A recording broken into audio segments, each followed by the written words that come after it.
बिस्मिल्लाहिर्रहमानिर्रहीम। आसान उर्दू में आप सबको खुशामदीद।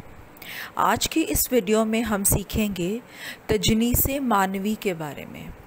हम जानेंगे कि तजनीस मानवी क्या है और किसको कहा जाता है।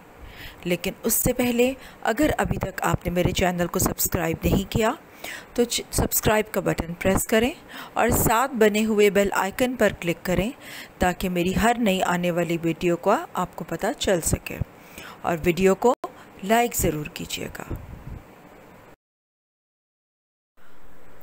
तजनीस मानवी, जिसको अंग्रेज़ी में होमोफोन्स भी कहा जाता है, जब किसी जुमले में दो या दो से ज़्यादा अल्फाज इस तरह इस्तेमाल हों कि लिखने में इनकी शक्ल और पढ़ने में उनकी आवाज़ बिल्कुल एक जैसी हो मगर उनके माने एक दूसरे से मुख्तलिफ हों, तो उसको तजनीस मानवी कहा जाता है।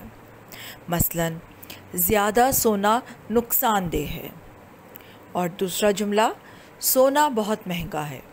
अब अलिफ जहाँ पर ज़्यादा सोना नुकसानदेह है, यहाँ पर सोना नींद की हालत है, जबकि बे, सोना बहुत महंगा है, यहाँ पर सोना एक कीमती धात है। अब सोने को लिखा और पढ़ा दोनों को एक ही तरह जा रहा है, लेकिन दोनों के मानी मुख्तलिफ हैं।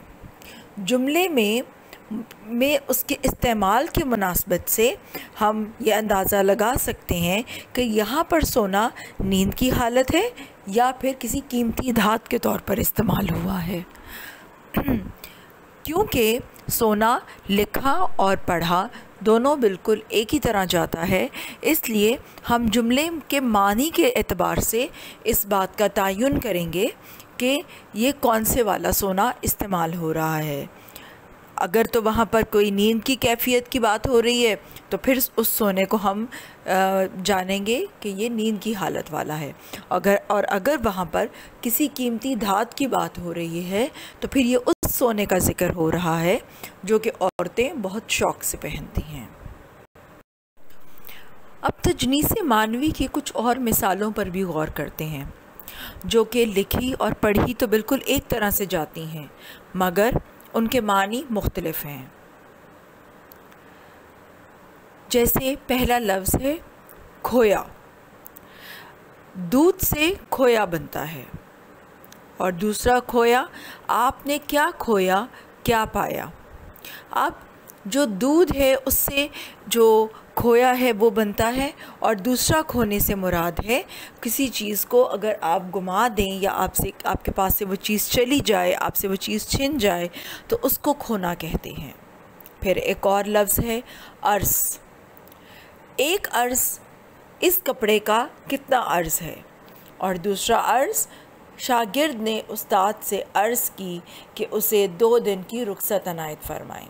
यानी कि एक अर्ज़ कपड़े की चौड़ाई के मानों में इस्तेमाल हो रहा है, जबकि दूसरा अर्ज़ आप किसी से गुजारिश या दरख्वास्त कर रहे हैं। तो जब आप किसी से गुजारिश या दरख्वास्त करेंगे तो फिर वो अर्ज़ जो है उस सेंस में इस्तेमाल होगा। तो यहाँ पर भी अब हम जुमले की मुनासबत से ये देखेंगे कि यहाँ पर कौन सा वाला अर्ज़ इस्तेमाल हो रहा है। आया कि किसी चीज़ की चौड़ाई के बारे में बात हो रही है या फिर किसी से गुजारिश की जा रही है। तो तजनीस मानवी तजनीस उन अल्फाज को कहा जाता है जो कि लिखने में और पढ़ने में बिल्कुल एक जैसे हों, लेकिन उनके माने मुख्तलिफ हों। उम्मीद है आज की इस वीडियो में मिसालों के ज़रिए से आपको तजनीस मानवी के बारे में समझ आ गई होगी, और अब आप बखूबी इसका इस्तेमाल जुमलों में कर सकेंगे और जुमलों में इसकी शनाख्त भी कर सकेंगे। शुक्रिया।